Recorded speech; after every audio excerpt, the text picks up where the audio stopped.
उन्होंने उम्र बिन सईद अवाली मदीना से जब वो मक्का में इब्न जुबैर से लड़ने के लिए फौजें भेज रहे थे कहा कि ए अमीर, मुझे अब इजाज़त दें तो मैं वो हदीस अब से बयान कर दूं जो रसूल अल्लाह ने फतह मक्का के दूसरे दिन इरशाद फरमाई थी।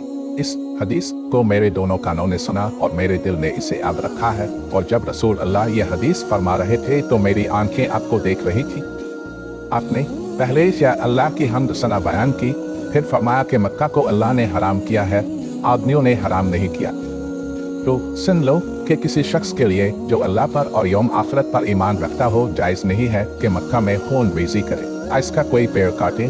फिर अगर कोई अल्लाह के रसूल के लड़ने की वजह से इसका जवाब निकाले तो इससे कह दो अल्लाह ने अपने रसूल के लिए इजाज़त दी थी, तुम्हारे लिए नहीं दी, और मुझे भी दिन के कुछ लम्हों के लिए इजाज़त मिली थी।